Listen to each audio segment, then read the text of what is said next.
Il y a un enseignant à Montréal-Nord qui vient d'être suspendu, puis je trouve la cause intéressante. En gros, il y a l'utilisation du mot en N. Je sais pas qu'est-ce qu'il a dit, tu sais. Est-ce qu'il a dit nègre ou nigger ou whatever? Est-ce que c'est une insulte? J'en ai aucune idée. Mais peu importe cette cause par rapport à la négritude et au noir, et qui est un débat quand même intéressant, ce que je trouve intéressant, c'est comment, qu'en fait, les élèves ont surtout parlé, dans tous les témoignages, année après année, du fait qu'ils faisaient lever la main à ceux qui étaient québécois. Et quand les gens s'identifiant québécois levaient leurs mains, ils disaient non, non, non, vous n'avez pas compris, vous n'êtes pas québécois, je parle des Québécois de souche. Puis il y a quelque chose d'intéressant d'un point de vue scientifique dans ce qu'il dit, qui est à mon avis faux, mais qui est intéressant parce qu'il faut le comprendre justement. Premièrement, quand on parle d'appartenance, la meilleure personne pour répondre à la question, c'est soi-même. Donc, déjà, sa question était complètement biaisée parce qu'il demandait qui s'identifie québécois, puis après, il leur disait t'as tort, tu t'identifies pas québécois. C'est un peu comme si quelqu'un dirait, tu sais, je sais pas, moi je m'identifie femme, tu dirais t'as tort, tu t'identifies pas femme.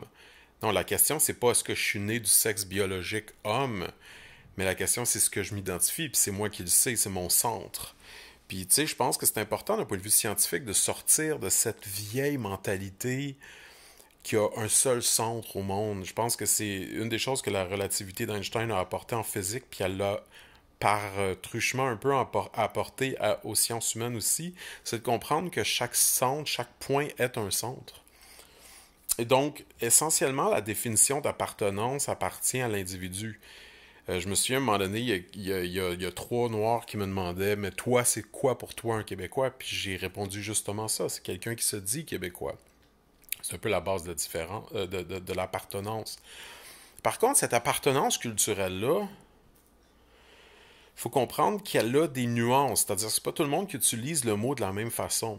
Donc, par exemple, je pense à une amie qui s'identifie sûrement québécoise, mais qui est anglophone, ben peut-être que là, dans l'appartenance, dans l'accent, euh, elle s'identifie à quelque chose de différent de ce que moi j'ai en tête si je dis je suis un Québécois ou je fais référence en fait à francophone d'Amérique du Nord.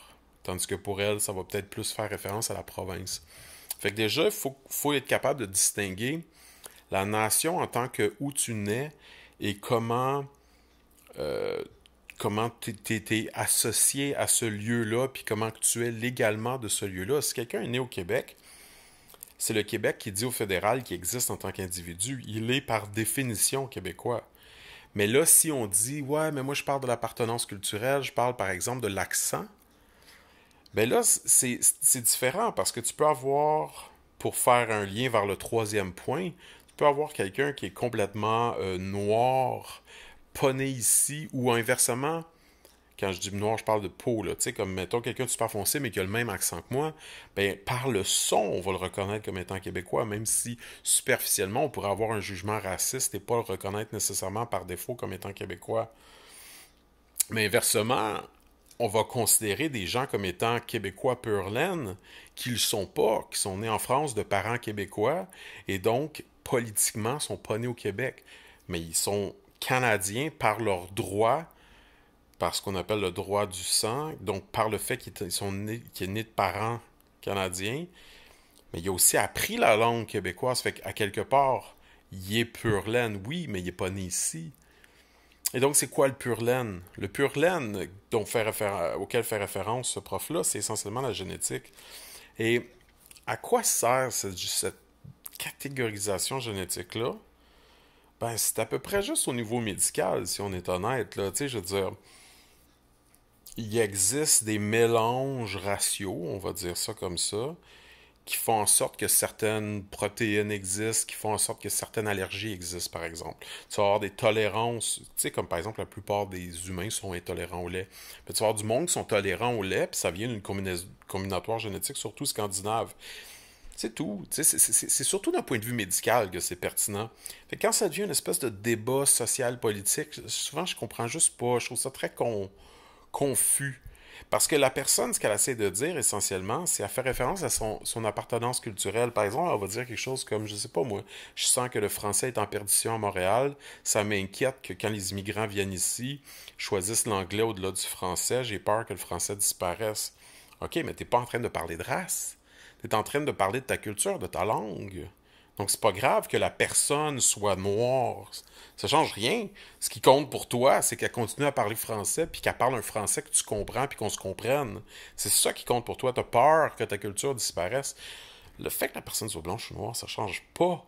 Tu sais, si la personne est noire, puis elle parle comme toi puis moi en ce moment, là, whatever, tu vas être content, parce que ta culture va continuer à vivre, puis c'est ça ton vrai but. Donc, je pense que en tant que prof, s'il y avait vraiment abordé ce sujet tabou-là, qui au minimum distingue le côté racial quand on parle de Québécois de souche, le côté culturel quand on parle du Québécois parlé, de la culture québécoise, etc., et le côté politique, social, quand on fait référence à être né au Québec, les droits d'un Québécois, un Québécois accepté, une personne qui a, je sais pas moi, un permis de conduire puis une carte d'assurance maladie du Québec qui est québécoise, qu'est-ce qu'elle a par rapport à ses droits et ses obligations. Ce sont trois choses assez différentes qui, évidemment, s'entremêlent, mais qu'au minimum, on puisse être capable de savoir de quoi on parle quand on parle de quelque chose. Comme je dis, moi, le seul côté qui m'intéresse, dans le fond, dans ce débat-là, c'est effectivement qu'il y ait une certaine survie culturelle. Parce que oui, le Québec a toujours été menacé. On a toujours été un petit village de Gaulois en Amérique du Nord anglophone. Et donc, oui, c'est dangereux qu'il y ait une perdition. On le voit à chaque élection au Nouveau-Brunswick. On le voit comment que les métis francophones de l'Ouest canadien ont été traités, etc. Bon, je ne rentrerai pas dans ces détails-là, mais il y a un véritable danger de perte culturelle à ce niveau-là. Et donc, travailler à garder sa culture, c'est un instinct de survie normal et tout à fait sain. Mais quand il devient raciste ou quand il devient politiquement vouloir enlever des droits à des gens qui ont ces droits-là, c'est très problématique et ça, faut pas le confondre. Bref. Alright. Je pense que j'avais rien d'autre à dire.